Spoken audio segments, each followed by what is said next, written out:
Muy bien, pues siendo hoy viernes 6 de agosto del 2021, día de la transfiguración del Señor, eh, y día del santo de los que se llaman Salvador.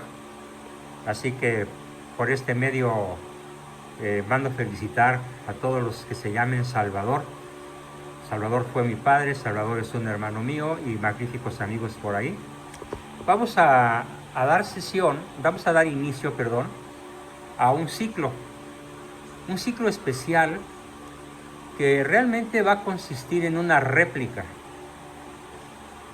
Este ciclo va a durar todo agosto, réplicas sobre los mitos terribles que están desparramando por ahí la pseudohistoriadora que funge como disque esposa del Pejelocostli, él mismo, su achichicle número 1 y que pretende que lo suceda en la presidencia del país, la que yo llamo Vergüenza Baum, haciendo el juego de palabras con Shame Baum.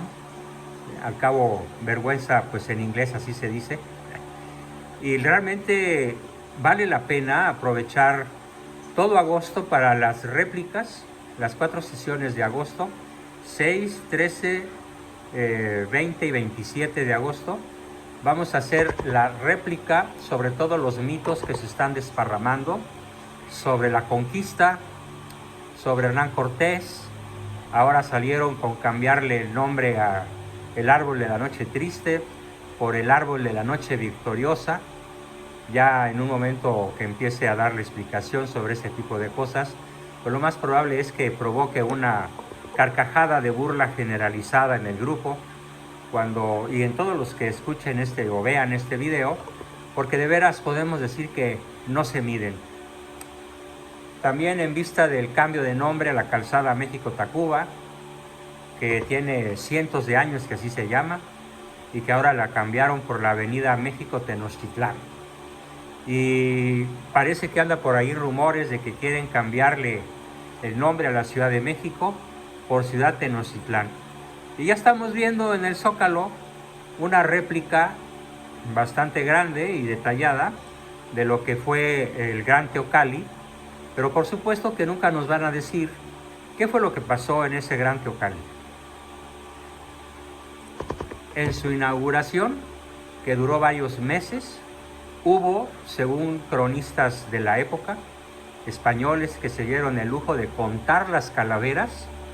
Llegaron a contar en el Zompantli, que hoy quedan algunos restos de ese Zompantli o lugar de calaveras, detrás y debajo de lo que es la Catedral Metropolitana.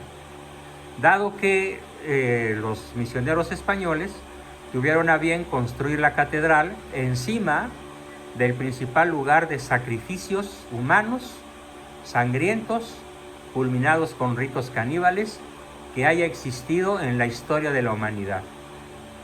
Vamos, ni en la antigua Mesopotamia, ni los antiguos salvajes de diferentes partes del mundo lograron sacrificar tantas personas en tan poco tiempo como los aztecas en la inauguración de su Gran Teocalli, que ahora luce, entre comillas, espléndido, una réplica hecha con mucho cuidado en el Zócalo de la Ciudad de México. En atención a todo esto y más cosas que irán saliendo, entonces declaro formalmente inaugurado el ciclo de contrarréplica a las falsedades, mentiras, mitos, paradigmas, engaños, verdades a medias, etcétera, de los cuales vamos a ser testigos en este 2021, en donde, además, el Pejelocostli inventó que la ciudad de Tenochtitlán fue inaugurada en el año de 1321. Así que entonces pues estaríamos, según él, celebrando su aniversario número 700. Lo que sí sabemos es que fue el 13 de agosto cuando finalmente, los tlaxcaltecas, guiados por aproximadamente 600 españoles, tlaxcaltecas en número extremadamente elevado, el más conservador, 200,000 guerreros tlaxcaltecas, invaden Tenochtitlán y cometen una de las carnicerías más atroces que la historia del mundo haya contemplado, a pesar de los intentos vanos de Cortés y sus oficiales y soldados por contener aquella avalancha humana. Esta fecha entonces del 13 de agosto la vamos a ver con lupa, comenzando hoy con una serie de aclaraciones de por qué es tan importante entender dos cosas. Primero, vamos a escuchar al gran maestro de América, don José Vasconcelos, de quien, por cierto, acá en el pueblo de, en el centro de Cuernavaca, a un ladito enfrente de la catedral, acabo de conseguir hace unos cuantos días su obra cumbre, Breve Historia de México, en 2 tomos bellamente encuadernados, antiquísimos, de principios del siglo pasado, 1930 y tantos probablemente, y que vamos a revisar en gran medida para saber lo que realmente sucedió en ese agosto de 1521, amén de otras fechas relacionadas con lo que empieza, con lo que inicia la evangelización de lo que ahora es México, evangelización que se ha deteriorado de manera verdaderamente brutal al embate de las hordas masónicas que hoy tienen asolado el país en todos los órdenes de la vida. En salud, en educación, en seguridad, en economía, no hay hueso sano que le quede a la otrora próspera y brillante Nueva España. Poco a poco, desde 1824, esta extraordinaria nación mexicana ha sido deteriorada, depredada por las fuerzas masónicas y hoy en día más que nunca. Entonces, el primer propósito de este ciclo de agosto es denunciar las mentiras del régimen comunista que hoy destruye la nación y proclamar las verdades. 2 verbos fundamentales: denunciar y proclamar. Denunciar el error y proclamar la verdad. Voy a ir de la mano de historiadores brillantísimos. Ya mencioné al más importante, al que le vamos a dar más cabida en estas 4 sesiones, que es don José Vasconcelos, el maestro de América. Y después, en septiembre, tendremos el ciclo dedicado por completo a lo que ya empezamos a ver levemente, que es la figura egregia de nuestro verdadero libertador respecto del dominio de España, don Agustín de Iturbide. Estos son entonces los esquemas, los temas para los meses de agosto y septiembre. Y apenas nos va a caber el tiempo que tenemos disponible para dar un conocimiento sólido, serio, profundo sobre estos 2 macrotemas que hoy, casualmente o providencialmente, tocan las puertas de nuestro corazón, de nuestra inteligencia, con el calendario que tenemos encima. Bien, vamos a citar una parrafada, no muy larga, pero contundente, con la cual don José Vasconcelos explica,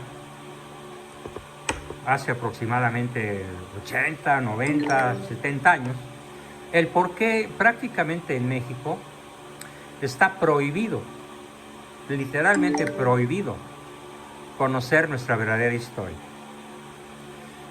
Vamos a ver qué nos dice, por qué está prohibido en México conocer la verdad acerca de nuestra historia y por qué está prohibido combatir los errores que constantemente desparraman, destruyen, anidan en la mente de nuestros niños, jóvenes, adolescentes, adultos y hasta personas de tercera edad que han pasado toda su vida sumergidos en la mentira histórica. ¿Y qué tan grave es esto? Como lo vamos a ir aclarando, pues es extremadamente grave. Porque una nación, al igual que una persona que no conoce su historia, para empezar, no se puede amar a sí mismo, por la sencilla razón de que no se conoce. Y además, la persona, la nación, la organización que no conoce su historia se ve obligada a repetir los errores del pasado sin ni siquiera darse cuenta. Veamos entonces por qué dice Vasconcelos que está prohibido proclamar la verdad y denunciar las mentiras en torno a nuestra historia. Leo literalmente, cito a Vasconcelos con sus propias palabras. Dice, ¿por qué no se da a conocer la verdadera historia de México? Porque conviene a los fines de quienes ostentan el poder darnos a conocer una historia, entre comillas, oficial. Porque un pueblo que no conoce su pasado no puede definir su identidad ni planear su futuro como nación. Porque la mentira oficial es una forma de dominación y de servidumbre a los intereses de la antipatria. Porque sin historia común consciente, el tejido social se desgarra en la lucha por intereses principalmente egocéntricos e individuales. Por simple temor y odio a la verdad, porque ella nos hace libres y porque al sistema político mexicano no le conviene que las masas conozcan la verdad en ningún terreno. Firma don José Vasconcelos. Bien, pues esa es la introducción al ciclo en el cual vamos a denunciar el error brutal, la cauda de errores que se han venido cometiendo con relación a lo que fue la conquista y evangelización de México y posteriormente de la denuncia, la proclamación de la verdad, para que todos al tener acceso a ella podamos verdaderamente decir que somos mexicanos, que amamos a nuestra nación porque conocemos nuestra historia y estamos dispuestos, ¿por qué no?, a dar la vida por ella, en la forma como la historia nos lo demanda. El segundo personaje al que quiero citar es a mi padre. A ver, permítanme un segundo, por favor.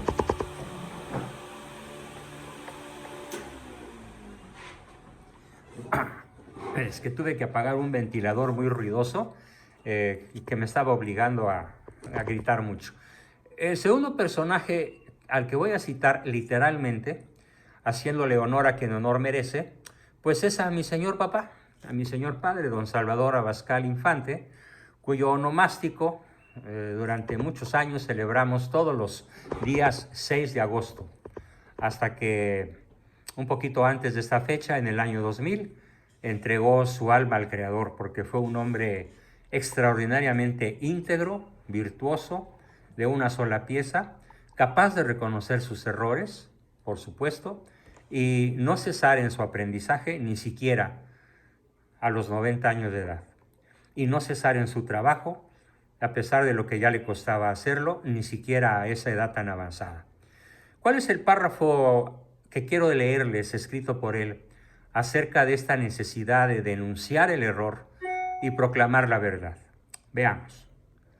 Creer que la paz de una nación y su felicidad dependen de que haya en ella partidos políticos, lucha de ideas, pasiones desgobernadas, intereses megalómanos y contrarios entre sí, es no entender que la nación debe ser como un lugar donde reinen la unidad y la concordia, sin más pasión que el amor por la verdad, el bien y la virtud, con leyes que no sean sino la aplicación de la ley de Dios, que no conspiren con las pasiones del hombre, sino que las refrenen y las guíen con una autoridad unificada, firme, justa, amorosa y caritativa.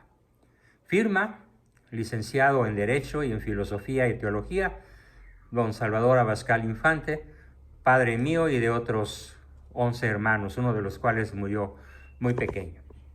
Bien, pues don Salvador Abascal entonces nos introduce de esta manera a los objetivos que vamos a perseguir en este ciclo de 8 sesiones, 4 de ellas dedicadas a la conquista y evangelización, pero no como un relato histórico, nada más, sino que con ese doble propósito, denunciar y anunciar.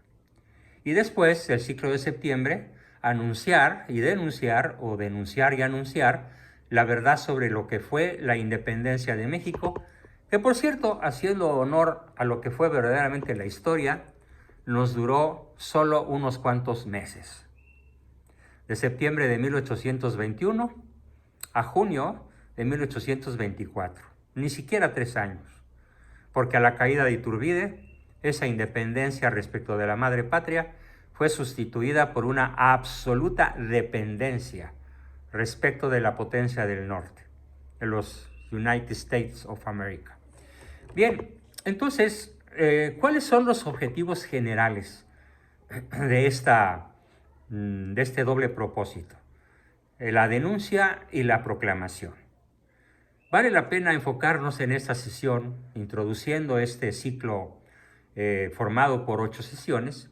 Vale la pena ir analizando cada uno de los propósitos que tenemos. Mi padre, mi hermano, también podría citar a mi madre y a todos mis maestros, que por fortuna me tocaron espléndidos maestros. Uno de ellos, por cierto, don Salvador Oropesa Carrión, director de mi escuela secundaria. Vale la pena entonces ir plasmando desde esta sesión cuáles son esos objetivos que estoy planteándole a este grupo para que me ayuden a difundirlos con la mayor amplitud posible. Vamos a ver, primero, quiero formar o contribuir al menos a formar personas conscientes, críticas y reflexivas, que sean capaces de cuestionar y destruir los mitos históricos que durante décadas nos han impuesto desde la historia oficial, para que puedan conocer a México, en consecuencia amarlo y a su vez ayudar en su transformación.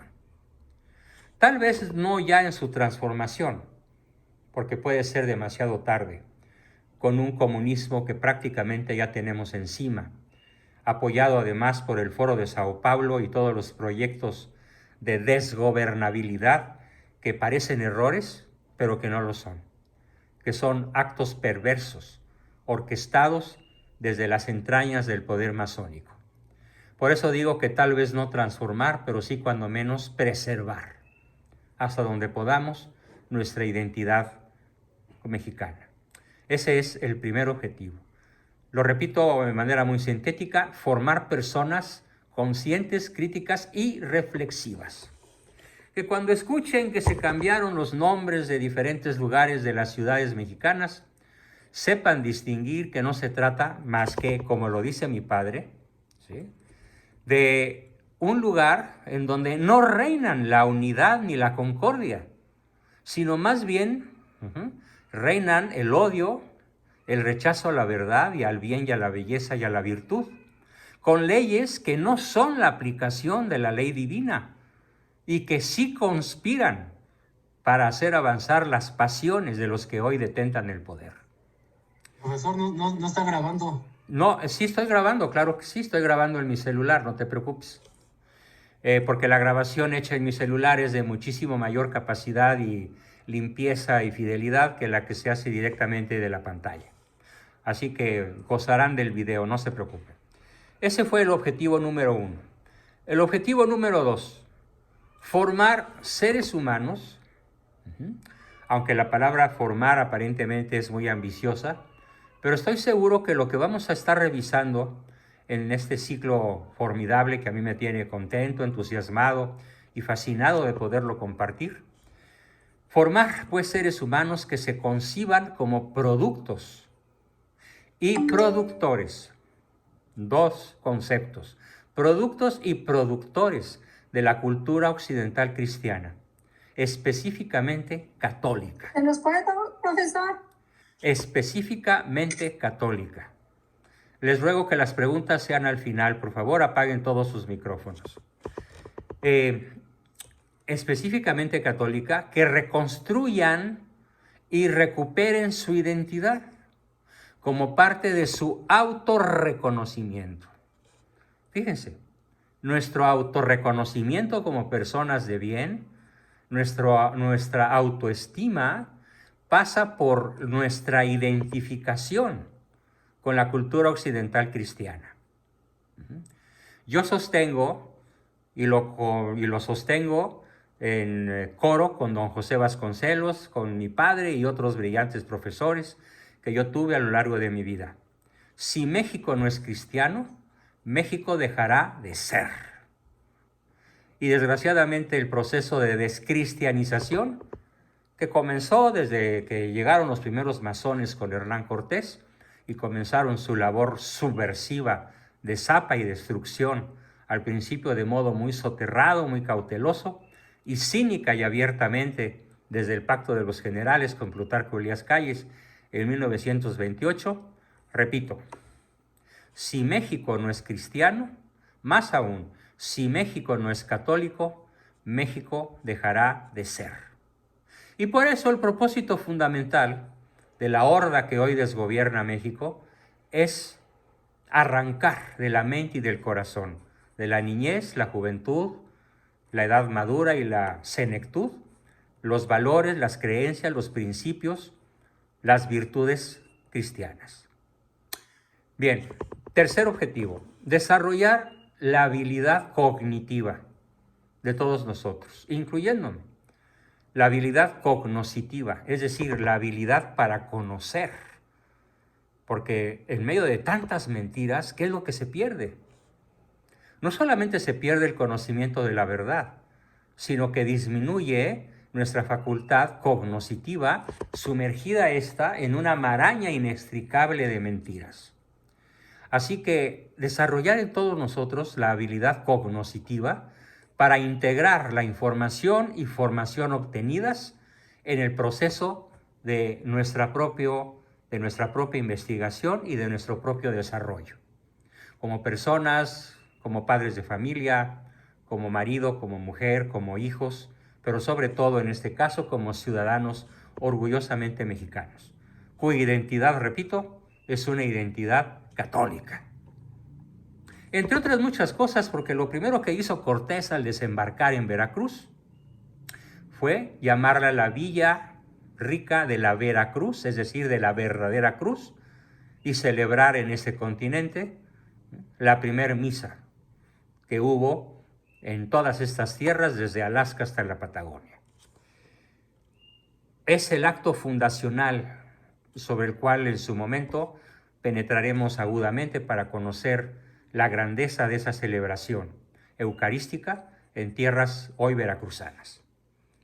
El siguiente objetivo, el 1.4 o el cuarto, integrar los aprendizajes de diversas asignaturas. Tocaremos aspectos filosóficos, ¿sí? Filosofía de la historia, en estas 8 sesiones. Tocaremos aspectos teológicos, teología de la historia, ¿sí? Y desarrollaremos, de la mano de este viejo que sabe más por viejo que por diablo, parodiando el dicho que anda por ahí, pues sí, desarrollar en nosotros la conciencia de lo que nos ha tocado vivir, profundizando filosófica y teológicamente en la historia. Porque no nada más la historia son datos y fechas y nombres y lugares, no. Lo más apasionante de este ciclo es lo que vamos a enfocar como filosofía y teología de la historia. Y con esta base desarrollar un sentido crítico y holístico. Holístico viene de holum, que significa totalidad. Holístico, totalidad, acerca de la raíz más profunda de los azotes y problemas de la actual nación mexicana.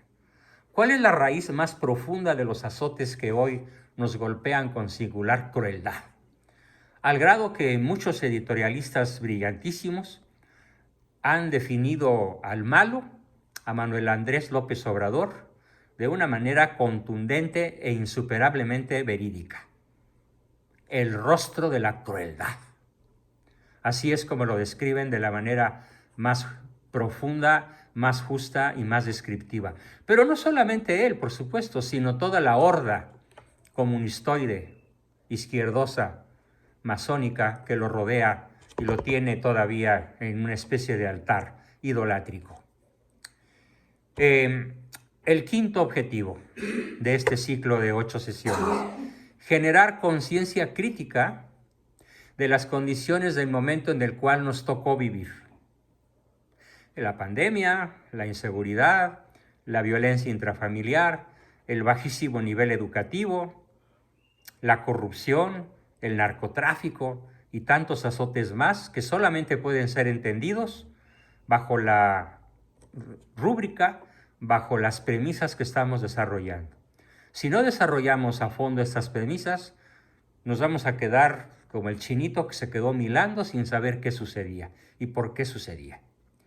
Así que si desarrollamos la conciencia crítica de por qué nos tocó vivir lo que nos ha tocado vivir y somos capaces de integrarlo en el contexto geopolítico internacional, entonces habremos logrado un salto cuántico en el sentido de nuestra propia existencia, en el de dónde venimos, quiénes somos y a dónde vamos.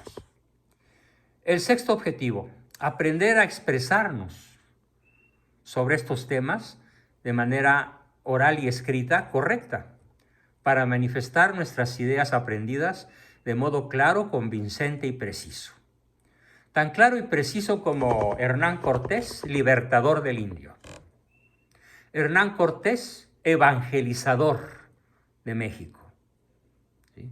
Hernán Cortés, fundador de la nacionalidad mexicana. Iturbide, mártir de la masonería de su época, vigente hoy más que nunca. ¿Sí? México, creado y fundado por una cauda extraordinaria, no nada más de los 12 misioneros que la corona española envió a este país a petición de Hernán Cortés, sino a lo largo de los 3 siglos que duró el virreinato y un poco más, hasta que Juárez los echó literalmente al mar. Hay que entender de manera muy precisa, contundente, unívoca e inequívoca, a expresarnos con absoluta veracidad y certidumbre acerca de lo que fue y es nuestra historia. Aquí debo decir que estoy muy preocupado porque la curia mexicana, es decir, me refiero al arzobispo primado de México, Carlos Aguiar Retes, a multitud de arzobispos, obispos, uno que otro cardenal por ahí, con excepción de don Juan Sandoval Iñiguez, un extraordinario hombre de bien, lástima de edad tan avanzada, pues ya se reunieron a los conspiranoides, a los conspiradores, ¿sí? Me equivoqué, conspiradores masónicos de izquierda, que van a presentarnos, según ellos, el lado oscuro de la conquista, que van a cuestionar cómo es posible que los soldados españoles guiados por Cortés hayan querido aniquilar la gloriosa cultura azteca, que de gloriosa tiene lo mismo que yo de físico nuclear, es decir, nada. Porque volviendo al punto de que hay que ser precisos y contundentes en las palabras que usamos, Mesoamérica precortesiana era el continente de la muerte.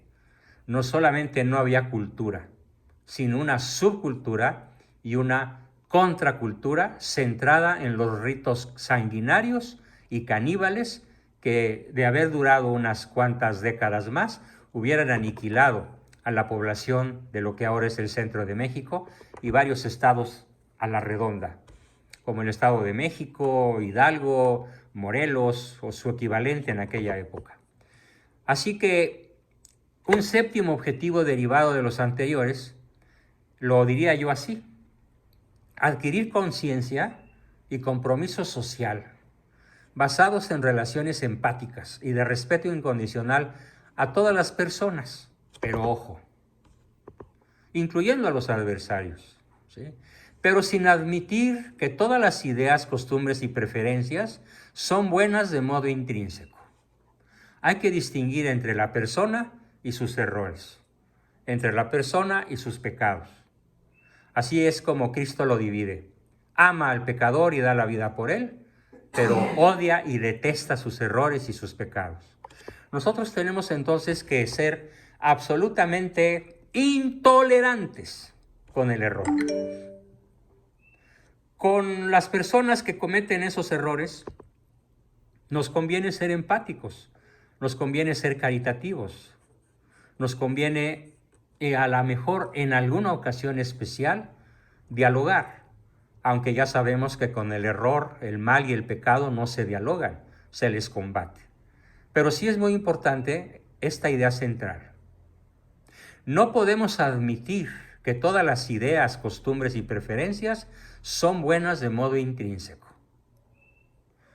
Admitir eso es detestable, es deleterio, es tóxico, es destructor de nuestra nación, de nuestra persona y de nuestros hogares.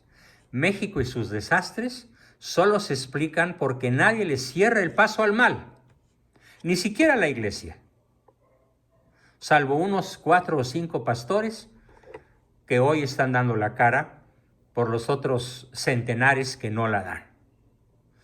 México y sus desastres, pues, solo se explican porque nadie le cierra el paso al mal, y conviene aprender a identificarlo y combatirlo precisamente en nuestra historia, nunca antes contada. No dudo que haya por ahí, conozco por ahí 2 o 3 personas que sí tienen magníficas cátedras de historia, sobre todo, por ejemplo, un buen amigo mío de nombre Gabriel, que vive en la ciudad de Toluca y que tiene conferencias por demás sabias sobre estos temas, pero que él de alguna manera pues sigue reconociendo que es uno de mis mejores alumnos. Y yo también lo reconozco así. El siguiente, el número 8, objetivo, sería aprender a valorar, a conocer y por lo tanto a valorar los principios de nuestra identidad nacional, que son occidentales, no son orientales. No son chinos, no son japoneses, no son vietnamitas, no son orientales, no son persas, no son hindúes, ¿sí? No son estrictamente castizos y mucho menos estrictamente indígenas. Son mestizos y sobre todo, me atrevo a decir la palabra que aterra a la masonería, somos católicos. Y saber compararlos a esos principios nacionales, occidentales, mestizos, hispánicos y católicos, saber compararlos con los de otros países y naciones, claro, para así poder preservar y difundir los valores que más profundamente nos identifican como mexicanos. Dios, bueno, al revés primero, vida, patria, familia y Dios. Vida, patria, familia y Dios. O Dios, familia, patria y vida, como quieran. Pero si no hay vida, no hay ningún otro valor. El noveno, interpretar y analizar críticamente el pensamiento de otras personas.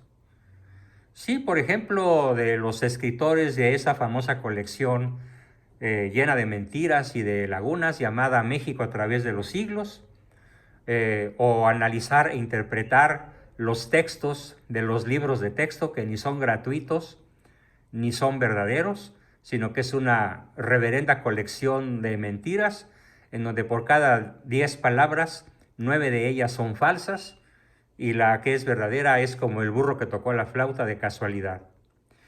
Así que nos toca interpretar y analizar críticamente el pensamiento de otras personas, en su expresión oral o escrita, y que todos nosotros adquiramos una posición objetiva, crítica, coherente y racional. Ojo, no ideologizada, ¿no?, acerca de lo que estaremos exponiendo. Como dijo sabiamente Francisco hace unos cuantos meses, las ideologías esclavizan y colonizan a la especie humana.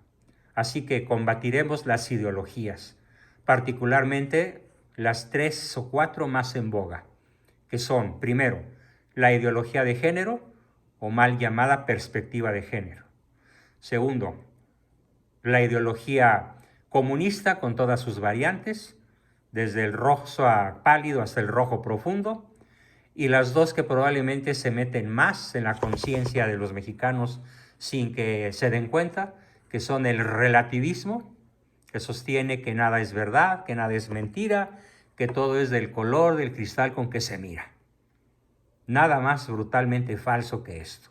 El relativismo es una de las ideologías que más vamos a combatir en estas 8 sesiones, porque nos aparta radicalmente y crea una brecha infranqueable entre la verdad y yo, el relativismo. Y otro ismo, que es el que ya se apoderó de la inmensa mayoría de los jóvenes y no tan jóvenes, y aún niños y adolescentes de este país y de gran parte del planeta, que es el hedonismo, o culto al placer. Ese culto al placer que tiene como principio esta expresión: si es placentero, es necesariamente bueno. Y si no es placentero, no me gusta, y no me gusta porque si no es placentero, no es bueno. Ese es el hedonismo, proclamado de una manera muy gráfica en ese anuncio que sucedió, que se programó en las televisoras hace años, que decía: ¿por qué fumas, Baronet? Porque me gusta. Y oye, ¿y por qué estás conmigo? Porque me gustas. Eso es una manera muy gráfica, muy sencilla de expresar lo que es el hedonismo. Hacer las cosas no porque se deban hacer, no porque procedan a hacerse, sino simplemente porque dale alegría a tu puerco, Macarena, porque me gusta. Es posiblemente una de las cosas más brutalmente destructivas para el México de hoy. Una enorme cantidad de personas que simplemente colocan un gobernante, como fue el caso de Peña Nieto o el caso del Malo, porque les gusta lo que están oyendo, aunque sea mentira, aunque sea superficial, aunque sean las cosas al revés, aunque sean mitos y paradigmas insostenibles. Pero les gustan a las personas. Otros objetivos un poco más detallados también son: a lo largo de estas 8 sesiones y probablemente el resto de nuestro diplomado sobre la otra historia, vamos a buscar que todos, de una manera más profunda, más intencional, más disciplinada, puedan ir desarrollando su propia capacidad de análisis, su propia capacidad de síntesis y de hacer analogías, es decir, comparaciones análogas, parecidas a lo que sucedió hace siglos con lo que ahora sucede, para que el proceso de investigación histórica, ¿sí?, nos haga muchísimo mejores personas y, por supuesto, a la par, mucho mejores mexicanos. De tal manera que algunos de los temas los voy a desarrollar bajo el método de aprender a aprender. Sí, les voy a poner algunos retos.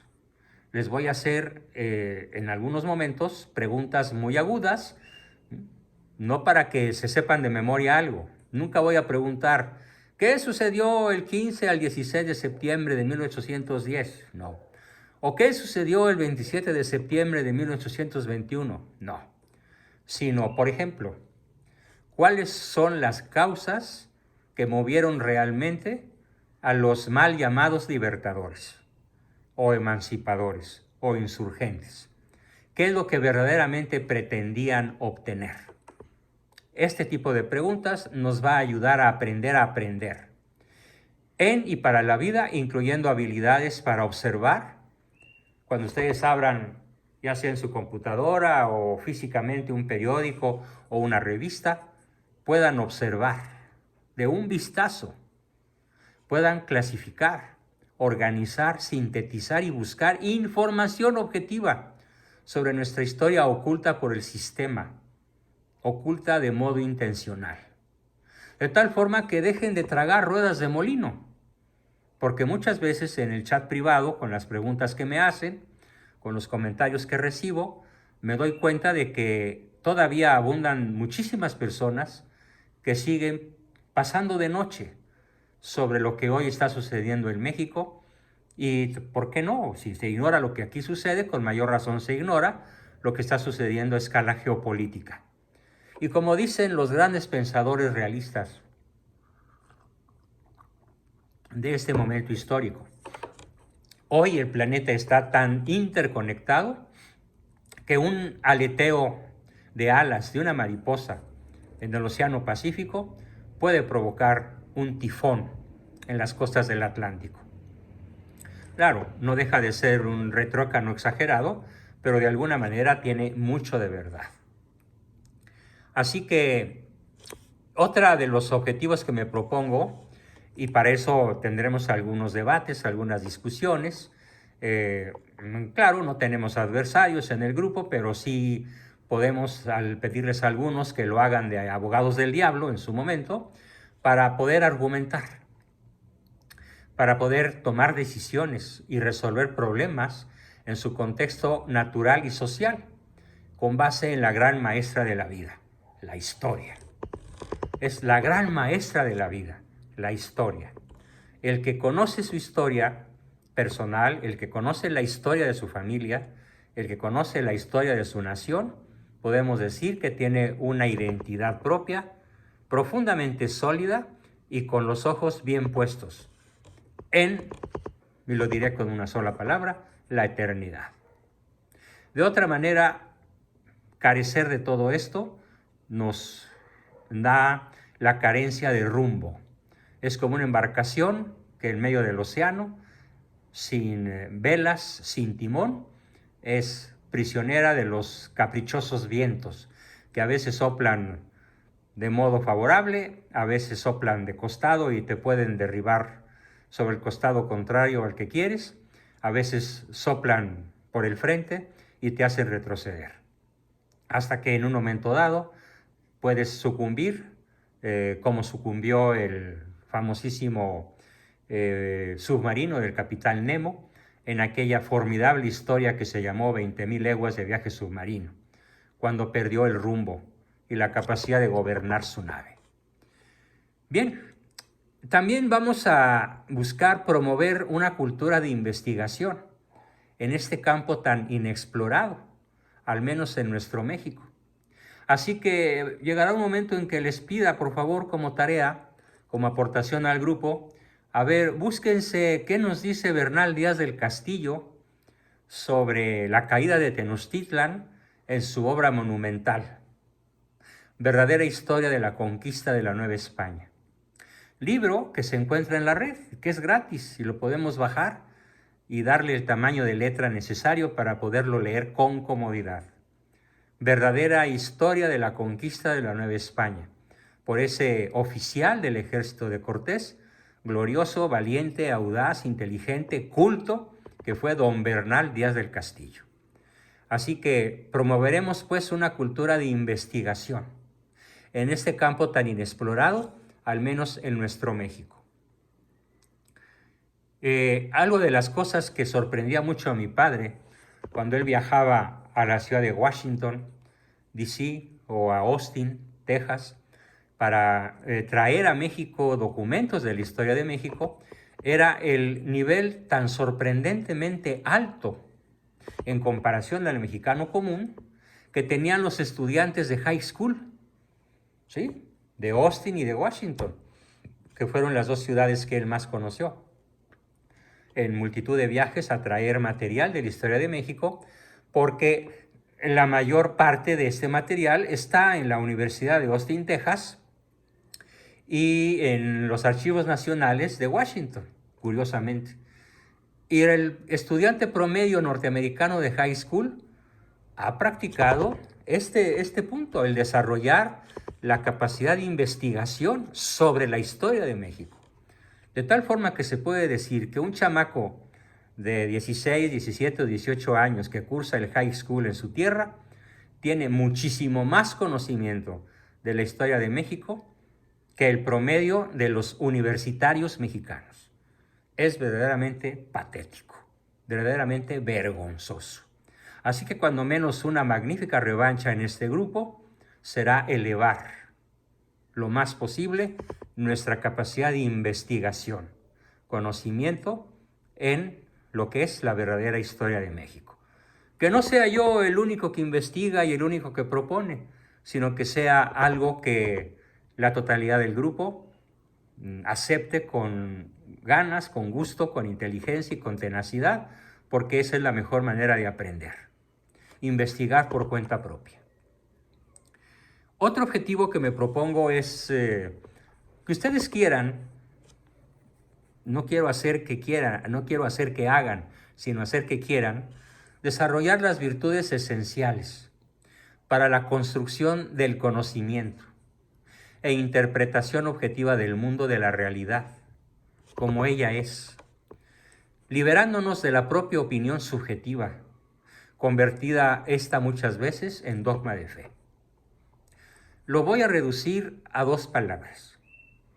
¿Cuáles son las 2 virtudes esenciales para lograr la construcción del conocimiento y la interpretación objetiva del mundo y su historia, particularmente de la nuestra? 2 palabras: curiosidad y escepticismo.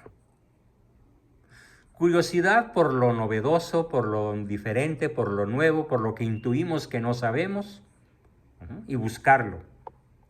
Porque hay una frase de Aristóteles formidable, proferida allá por el año 350 a.C. Nadie es inocente respecto de aquello que ignora de forma intencional. Fíjense qué terrible cosa. Nadie puede alegar inocencia respecto de aquellas cosas que ignora de modo intencional. ¿Y a qué intencionalidad me refiero?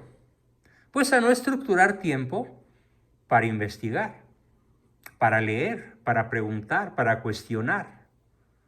Es el gran pecado del mexicano promedio, que fue capaz de dejarse engañar patéticamente con las promesas de un embaucador, manipulador, psicópata profesional. Claro que cada día tiene menos adeptos y cada día pierde más credibilidad, cosa que me alegra sobremanera, pero que todavía, para los niveles de decepción que necesitamos en este país, todavía vuela un poco arriba de la mitad. ¿Y cuál es la segunda palabra? Escepticismo. No un escepticismo que lo niega todo, y tampoco una ingenuidad que lo acepta todo, sino un escepticismo por método, que nos permite cuestionar, preguntar, profundizar, ampliar, aportar, discutir, dialogar, debatir, pero no para ganar una discusión, sino como también lo decía Aristóteles, no vamos a debatir con nadie para ganarle una discusión.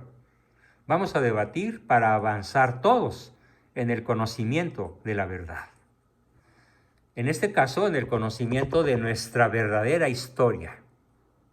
Para que ese escepticismo por método y esa curiosidad nos lleve a destruir los dogmas oficiales, con los pelos en la mano, con los datos de la realidad objetiva. Aunque ya sabemos que el pejelopósil va a decir, como lo dice un día sí y otro también, yo tengo otros datos. Como esta barbaridad que acaba de decir, una vez que el INEGI entregó, el Instituto Nacional de Geografía e Historia, que entregó las catastróficas cifras sobre los nuevos pobres que hay en México, sobre cuántas empresas quebraron, cuántas personas perdieron su trabajo, cuál es la cifra de pobres paupérrimos en este país. Él los rechazó, a pesar de que son cifras de su propio gobierno, y salió con su sonsonete de siempre. Yo tengo otros datos. Ese es su dogma de fe. Con curiosidad y escepticismo se los vamos a arrancar de los labios para que aquellos que nos escuchen tengan acceso a la verdad objetiva, sobre todo por lo que toca a nuestra historia. También vamos a buscar desarrollar en nuestra propia persona las virtudes relacionadas con los hechos históricos más relevantes. Sí. Por ejemplo, ¿qué llevó a don Miguel Miramón a ser el presidente más joven de nuestra historia? ¿Qué lo llevó a ser fusilado en el Cerro de las Campanas? ¿Qué llevó a Porfirio Díaz a cambiar de opinión y abandonar las exigencias de Norteamérica y de las sectas masónicas a las cuales él había pertenecido y que lo habían encumbrado en el poder? ¿Qué llevó a Iturbide a regresar a México y dar su vida por la patria en manos de una serie de traidores que lo habían decretado como traidor sin ni siquiera hacerle un juicio? Es decir, vamos a estar desarrollando en nosotros, por emulación, pero primero por conocimiento, las virtudes relacionadas con los hechos y personajes históricos más importantes de nuestra patria. Para conocer, vivir, emular, practicar, ¿sí?, aunque sea tal vez de manera muy lejana, el perfil de nuestros verdaderos héroes, aprendiendo a diferenciarlos respecto de los grandes traidores. Podemos decir que por cada 100 traidores, por cada 100 apátridas, hay un héroe verdadero.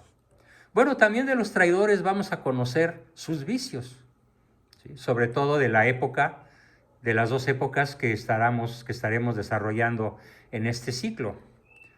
Los traidores y malas personas de la época de Hernán Cortés, que los hubo, ¿sí?, y los traidores y malas personas y apátridas de la época de Iturbide, que sobraron, muchísimo más que en la era de Cortés. Para que, conociendo el perfil de ambos extremos, los héroes y los traidores, aprendamos a diferenciarlos. Sobre todo cuando estos personajes pertenecieron a sociedades secretas que desde tiempos inmemoriales se han dedicado a conspirar contra Dios, contra la vida, contra la patria y contra la familia. Nuestros 4 valores fundacionales esenciales. Me quedan 3 objetivos para desarrollar en esta sesión todavía y después entrar a la fase de preguntas, comentarios y aportaciones. Coadyuvar al desarrollo en todos nosotros de los principios éticos existenciales con el manejo de la información obtenida. El manejo prudente, sabio, cauteloso, erudito incluso, abundante de toda la información que aquí vamos a proporcionar. Para que con esta información pasemos de la información al conocimiento y a la sabiduría. Bueno, de hecho son 4 etapas: datos, información, conocimiento y sabiduría, con todo lo que vamos a plantear. No nos vamos a quedar, pues, en lo que nos dieron en la primaria y la secundaria y la prepa. Datos y datos aburridos que, desencajados de la filosofía y de la teología de la historia, no nos dicen casi nada. Vamos también, como penúltimo objetivo, a concientizar a todos los participantes y a todos los que nos vean por YouTube y en la publicidad que le vamos a dar muy fuerte a esta serie de videos, a darle la importancia debida al estudio de nuestro pasado y del tuyo propio, para conocerte a ti mismo y a los que te rodean, así como ayudarles a todos a desarrollar las potencialidades que tienen para planear un futuro trascendental, que nos lleve a todos un día a la casa de Papá Dios. Y finalmente, con este ciclo que ya he explicado de qué se va a tratar, esos 2 macrotemas, Cortés e Iturbide, que por medio del análisis de la historiografía mexicana, sí, porque vamos a estar proporcionando textos abundantes, inducirlos a todos a percibir la influencia que puede ejercer sobre la ideología de la sociedad que nos rodea. ¿Sí? Ustedes pueden influir poderosamente en sus familiares, en sus padres, sus abuelos, sus hermanos, sus tíos, sus hijos, sus amigos, sus compañeros de trabajo, para producir nuevas coyunturas de larga duración, de largo alcance, basándonos siempre en los principios éticos universales y en la práctica de la coherencia con nuestras raíces históricas más profundas. Bien, pues esta es la presentación inicial de nuestro ciclo de 8 sesiones, sobre las cuales los 2 héroes que vamos a revisar con singular lupa y a un microscopio en algunos casos son Cortés e Iturbide, y con esto terminamos, pues, nuestra exposición de hoy y pasamos a la sesión de preguntas, comentarios, aportaciones y cuantas cosas nos quieran proporcionar. ¿Quién quiere comenzar? Adelante, por favor. A ver, tenemos a Carla. Muy bien, Carla, ¿qué nos dice? Hola. Hola. Sí, en cuanto pues la denuncia de la verdad, bueno, acabo de ver el video de Mario Gallardo, donde me parece increíble cómo ahí comentaron ya el fanatismo de mucha gente por este señor Lozano, que incluso sacaron los de pleno una lámina comparándolo con Jesús. O sea, me pareció totalmente, o sea, ay no, yo dije, ¿cómo es posible? Bueno, eso es lo que yo no me aguantaba de comentarle. Bueno, pues por eso La yo verdad, siempre he dicho que Lozano y el PG son lobos de la misma camada, porque los dos han pretendido compararse con Jesucristo. no, increíble, Doc. Pero ¿Sí? bueno, y ahora, pues, ahora anda con este señor Loret de Mola, pero el papá, y pues ya, yo no sé, me hace raro que poco no intuya cómo es Lozano, pero bueno, pues bueno, eso es aparte de no sé quién sabe. Ok, gracias, Doc. Gracias por tu comentario. Levantó la mano Isaac Villa y luego Carlos Galindo. A ver, Isaac, ¿qué nos quieres preguntar o aportar? Quisiera preguntar, Sí. pero también, bueno, la pregunta es, ¿cómo vamos nosotros a trabajar para hacer estos cambios? Digo, a mí me parece muy bueno todo, la clase de hoy me pareció muy interesante en cuanto a todos los puntos que se van a tocar. ¿Cómo podríamos aterrizarlo? Y yo quisiera comentar algo lo más breve posible acerca de un video que vi sobre Hilda, una neurocirujana que trabajó y estuvo con Fidel Castro. Dijo algo muy particular que me pareció interesante porque mucha gente lo ha dicho, es más, incluso usted, y lo platicamos, que no lo iba a resolver. Esta neurocirujana Hilda dijo, generalmente quien siguió mucho a Fidel fueron los resentidos. Y en este momento, bueno, eso fue la semana pasada, yo fui con un cliente, platicamos sobre todo esto que está pasando en México, y él dijo, yo fui de los del Fobaproa, que mi deuda yo estaba por pagarla, y se me quintuplicó y tuve que pagar casi otro año completo. Y entonces yo estoy de acuerdo en lo que está haciendo este cabecita. En algunas cosas y algunas cosas no me gusta y todo. En resultado, él tenía un resentimiento. Y entonces yo empecé a platicar con él y le dije, bueno, a estas alturas yo creo que esa deuda ya no se va a regresar, ya no se regresó y esa lana pues ya también la perdió. Pero ahora es momento entonces de que revisemos de lo que está haciendo este presidente, si realmente está solucionando, si realmente está mejorando, básicamente ver los resultados, ¿no? No, Porque en mira, otros déjame países... interrumpirte ahí porque si no se me va la idea. Ajá. Si lo analizamos con frialdad objetiva y con un juicio filosófico y aun teológico, no está haciendo absolutamente nada bien. No hay cosa que esté haciendo bien. ¿Qué es lo peor que está haciendo? Regalar dinero. O sea, ¿Por qué es pero tan en el caso terrible regalar dinero? Porque esa es la... espérame tantito Isaac, equivale a hacer inútiles a los que reciben dádivas a cambio de nada. No Yo se vale estoy de regalar nuestro acuerdo, dinero de los que sí trabajamos a los que no trabajan. Y sobre todo, no está creando empleos.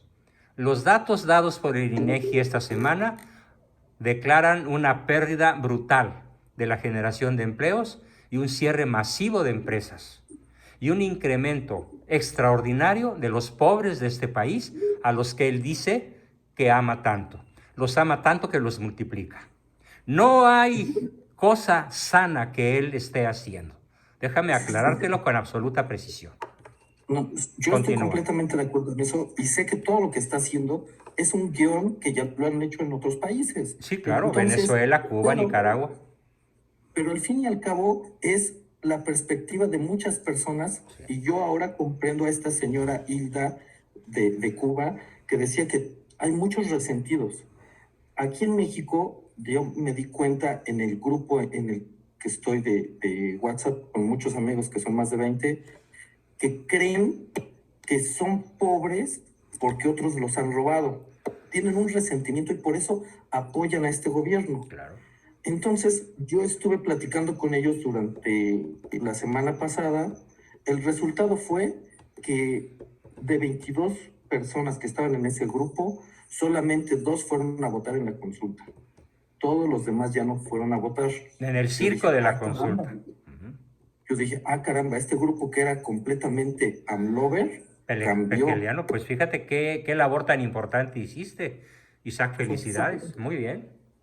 Y ahora yo es lo que he estado pensando, o sea, ¿cómo nosotros podemos estar desarrollando todo lo que usted nos ha enseñado? Bueno, pues lo vamos a ir desenrollando en cada sesión. Ahorita decírtelo no tiene sentido, mejor lo hacemos.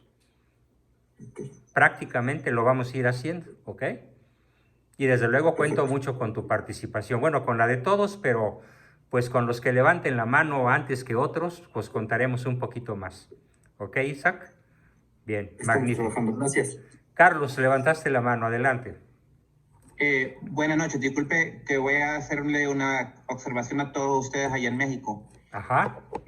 Fíjense que lo que yo he visto de AMLO y de todo el movimiento A ver, Morena, corrección, no es AMLO, es malo. o de malo, es que es muy excluyente en 2 aspectos en la historia de México. Piensa que todos los demás que han estado fuera del ambiente azteca no tienen validez, y es más, siento que hay un deseo de revancha contra los descendientes de aquellos que apoyaron a Cortés de las otras tribus. Exactamente.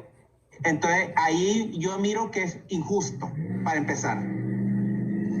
El segundo aspecto es que México, con el gran problema que tiene en el enfoque de la historia, es el mismo problema que tiene toda Latinoamérica, que fue construida la historia con un fondo de intentar crear odio hacia los descendientes hispanos y europeos cristianos. Que eso a mí me queda claro, porque lo doy en el ejemplo de México, de Honduras. Honduras y Centroamérica fue conquistada con ayuda de mexicanos. Y había tribus de origen mexicano anteriores establecidas, que fueron los aliados de los españoles. Sí. Entonces, esas alianzas, con el paso del tiempo, se consolidaron.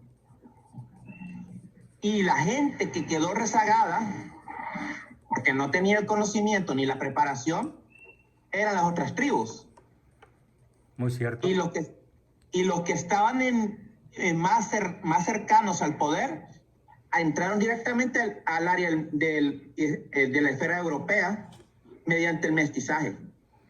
Correcto. Entonces, muy cierto. Y los hijos, que somos muchos de nosotros, vemos las consecuencias de eso, de que el resentimiento de una parte de las familias contra lo cristiano, es porque esta gente siente que perdió poder. Bien, buena observación. Y ya para terminar, yo le dije a mi mamá una vez, mamá, es que es difícil no sentir que se pierde poder cuando la mayor parte de nuestros antepasados eran sacrificadores humanos, eran caníbales, y de paso no podemos ni explicar de dónde vienen las religiones que nosotros teníamos anteriormente. Exactamente. Que en realidad no se puede hablar de una religión, ni azteca, ni tarasca, ni totonaca, ni otomí. ¿Sí? Se puede hablar simplemente de una serie de mitos y de paradigmas autodestructivos, antinaturales. No había, excepto tal vez, bueno, no tal vez, seguramente, en personajes tan egregios como el rey Nezahualcóyotl, que a través de sus escritos y poesía nos podemos dar cuenta de que fue una alma que de haber conocido a Cristo hubiera sido cristiano, más aún católico. Fuera de ese extraordinario personaje aisladísimo en el México precortesiano, todo lo demás, todas las demás prácticas eran caníbales, destructivas, guerreras y aniquiladoras. Bien, tenemos la manita levantada de Esther. Adelante, Esther, y luego Lili Baglietto. Bueno, primero que nada, hola doctor, espero que se encuentre muy bien. Yo realmente quiero solamente hacer A un ver, voy a comentario. tener que silenciar al grupo porque se oyen por ahí grititos de algunos niños. Perdón. Listo. Enciende tu micrófono, tú que estabas platicándonos. Ok, igual el fondo tengo un poco de ruido, así que voy a tratar de hablar un poquito más alto. Yo solamente quería hacer un comentario porque todo lo que estuve diciendo ahorita en esta charla fue realmente importante, especialmente por lo de la verdadera historia de México. Sí. Yo lo puedo decir como estudiante, y es que yo puedo dar testimonio, porque en las escuelas aquí en México nunca van a decir la verdadera historia. Y todos Qué los pena, maestros qué triste.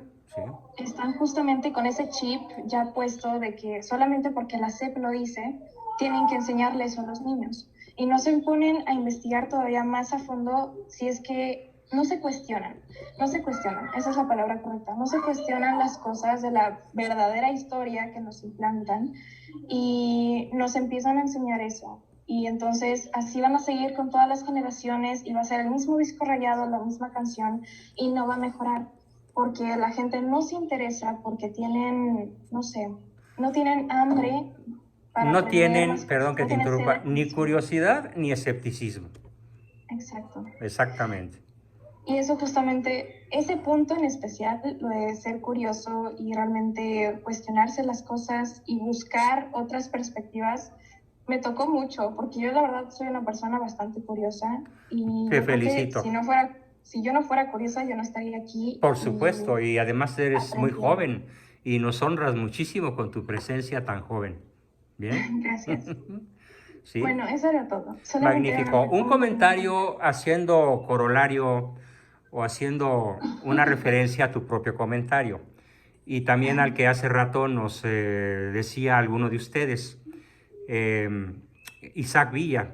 Tengo que decir que si en alguna época los indígenas que quedan en este país, que son entre 6 y 8 millones, ¿sí?, han sido maltratados, es en los últimos sexenios y particularmente en este. ¿Sí? De los pobres, los más pobres son los indígenas autóctonos, sobre todo del sureste mexicano, Chiapas y Oaxaca. En zonas de Veracruz, en zonas de Tlaxcala, en zonas de Puebla, en algunas zonas del norte, los más olvidados por el narcosistema son de raza pura indígena. No son mestizos, son razas autóctonas, ¿sí? Sobre todo de Chiapas y Oaxaca, los más afectados por la brutalidad del narcosistema que hoy destruye México. Ese es un dato fundamental de entender y de asimilar para que estemos conscientes de dónde y con quiénes estamos parados y perdiendo en estos momentos de nuestra trágica historia. Bien, tenemos otra manita levantada que es la de Lili y luego de Rosa. Adelante, Lili Baglietto, por favor. Gracias, Lili. Buenas tardes. Hola. A todos, buenas tardes. Bueno. Bueno, antes que se me olvide, profesor, me gustaría que nos enviara los objetivos que nos acaba de dar. Por supuesto, le doy copy-paste y se los mando. Apasionante. Sí. Para tenerlos bien registrados y para ir viendo los pasos que vamos a ir teniendo. No apago la computadora sin enviárselos. Gracias, profesor. Muy bien. Oiga, y respecto a la historia oficial, como nos dice usted, pues han venido...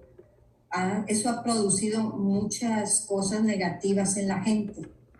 Voy a comentar un caso que me tocó vivir a mí en Cuernavaca.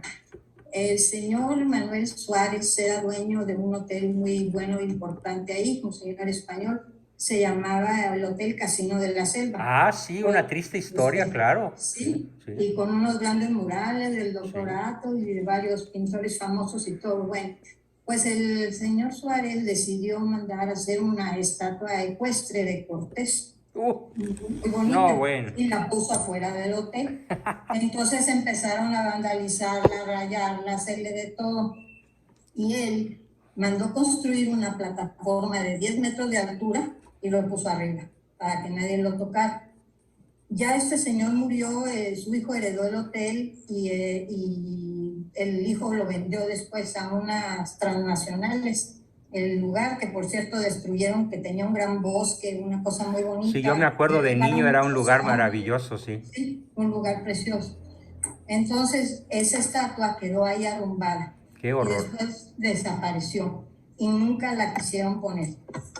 Ahora, ¿por qué esto? Si el que verdaderamente fue el fundador... El fundador de la nacionalidad fue mexicana, Cortés, sí. No, y específicamente Cuernavaca, Sí. fue Hernán Cortés. Claro, la Sí. enorme mansión, bellísima mansión, que es la casa de Palacio. Cortés, el Sí. Palacio de Cortés. Sí, fíjese, él introdujo la caña a Morelos y se hizo, bueno, aquello Riquísimo. exactamente, con decirle que en la Nueva España, comenzando primero por Morelos, se fueron extendiendo los ingenios azucareros hasta tener 50 grandes ingenios, Sí. donde vendían la caña, llevaban la caña a Europa y de otros lugares. Fue el primer productor mundial De caña. de azúcar, Sí. de caña, Cortés. Él ahí donde tenía en Tlaltenango, en esa zona, ahí fue donde empezó sus ingenios azucareros, y él construyó una iglesia, San José, donde su familia y las amistades y todos ellos asistían, y otro templo de San Jerónimo para los trabajadores, para que los trabajadores también tuvieran su misa todos los domingos. Fíjate. Sí. Ya después ese ingenio que estaba ahí en Tlaltenango, se decidieron cambiarlo a San Antonio en Atlacomulco, y ya más bien fue su hijo Martín el que dirigió ahí la hacienda esa de Cortés.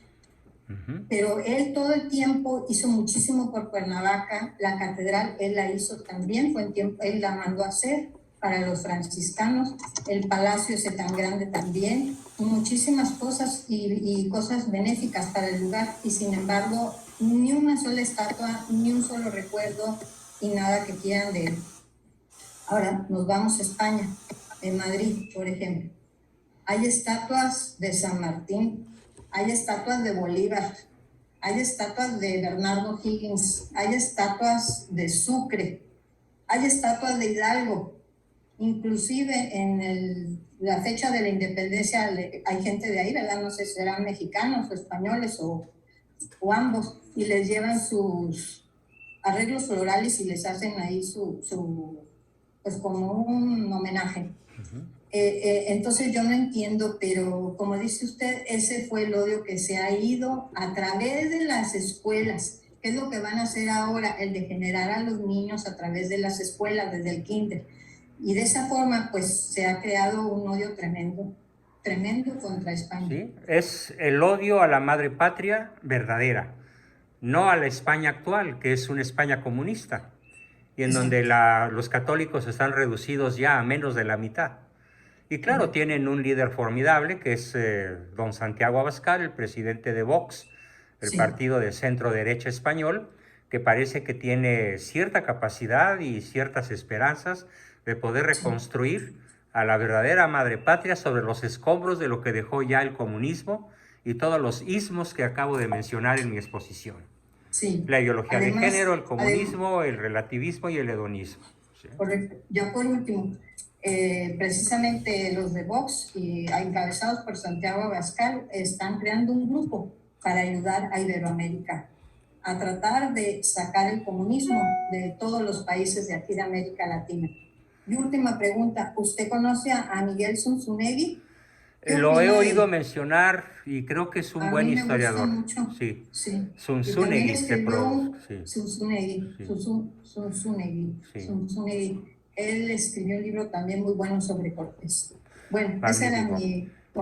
Hasta luego, profesor. Sí. Sin embargo, sí, no lo dudo, y ese libro específicamente no lo he leído, porque después de haber leído el Hernán Cortés, Libertador del Indio, de Vasconcelos, pues como que dice, como dicen los italianos de Nápoles, vedi Napoli e puoi mori. Después de ver Nápoles ya te puedes morir. Entonces, después de leer ese formidable libro de Vasconcelos sobre Cortés, como que uno se queda con la sensación de que cualquier otro libro sobre ese tema va a quedar corto, en relación a también, esa formidable obra de Vasconcelos, ¿sí? Sí, también el escritor Carlos Pereira tiene un Carlos libro muy Pereira, bueno formidable, sí. sobre Hernán Cortés. Formidable, sí. Extraordinario Carlos Pereira. Pero claro, alumno en cierta forma de las ideas. Más bien, Carlos Pereira es anterior a Vasconcelos, ¿sí? Históricamente, si mal no recuerdo. Bien, tenemos otra participante todavía que es Rosa. Adelante, Rosita. ¿Sí? Prende tu micrófono. Perdón. Si lo prendo, sí se escucha, ¿verdad? Perdón. Buenas Ya noches se escucha, sí. Sí, gracias. Bueno, pues la verdad es que muchas gracias, doctor, por este tema que está tocando hoy, que nos va a ayudar a nosotros a profundizar mucho más lo que queremos aprender, porque de repente que llegamos y nos atiborró así, bueno, pues sí, pero espéreme, ya no sé por dónde me da el aire. Entonces creo ya que sabes esto por nos va a dónde ayudar viene el mucho. viento. Sí, entonces esto nos va a ayudar mucho a tener un panorama del que nosotros podemos aprender, pero también a la vez transmitir a los demás, Exacto. creo yo. Sí. Entonces, la verdad, muchísimas gracias. Y bueno, también como decía ahorita la compañera, ¿verdad? Que es duro ahorita porque el odio que se ha ido incubando poco a poco ha sido más nefasto que el virus que estamos viviendo ahorita. Pero por ¿Por qué? supuesto, sí. Porque está terminando con todo lo que huele a Hispanoamérica, está terminando con todas con todas las esculturas pero el odio es tan terrible de todo lo que estamos viendo que yo digo, bueno, sí, ¿por qué no formar nosotros en México junto con otros países que estamos en contra de todo lo que está pasando, así como hacer un fuerte que pueda contrarrestar todo ese odio, de decir, espérense, o sea, ¿por qué ese odio? Espérense, porque lo escuchan, porque ya lo analizaron, o por qué sale ese odio, ¿no? Que está terminando con muchas cosas, está terminando con nuestras raíces, que estos quieren desaparecer. Entonces, la verdad es que sí, todos necesitamos, bueno, yo digo más, esto que usted está poniendo el día de hoy, para que nosotros podamos contrarrestar desde nuestra trinchera, nuestra familia, desde nuestro medio, todo esto que está brutalmente ahorita ocasionando todo este desastre, no nada más en México, sino a nivel mundial. Así es, pero particularmente en América Latina. Sí. En donde prácticamente Hispanoamérica queda como zona de libertad, todavía probablemente un poco Costa Rica, ¿sí? Tal vez un poco Ecuador, pero párale de contar, porque la misma Colombia, y no se diga Venezuela y Argentina y hasta Chile, están siendo arrastradas. Perú, recién ahí con un presidente que, vamos, parece un chairo sacado de Tepito, ¿sí? Qué terrible tragedia para Perú, cargándose justamente al odio a la madre patria, ¿sí? A la verdadera España. Uno se siente, a veces se siente uno impotente, ¿no? De ver tanto despapalle que ya ahorita ni vemos, que dicen, ¿para dónde nos hacemos? Sí.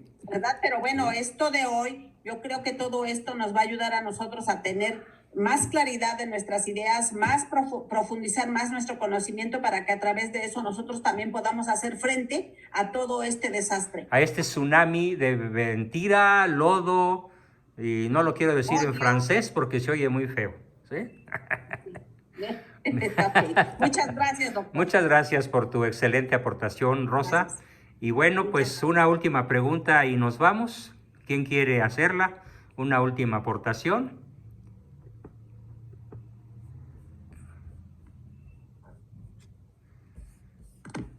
Y si no la hay, bueno, pues entonces nos despedimos, deseándoles a todos muy buenas noches y haciéndoles por favor una atenta súplica. Este mes de agosto el pago de colegiaturas ha sido bastante exiguo.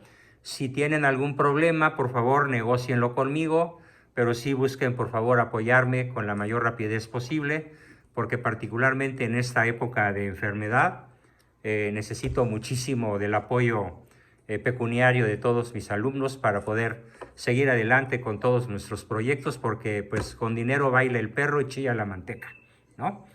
Decía pues San Pablo que el último de los valores es el dinero, pero también aclaraba, es el primero de los medios, ¿sí? Bajo este tenor les pido por favor su apoyo y que se apresuren a cubrir la cuota de este mes para poder seguir haciendo que baile el perro y chille la manteca. Muchísimas gracias a todos. Enciendan sus micrófonos para poder escuchar sus amables buenas noches a todos. Muy, muy buenas noches a todos. Hasta la próxima. Hasta la próxima. Qué bonito se oye ese coro. Gracias a todos. Muy buenas noches. Hasta la vista. Bye.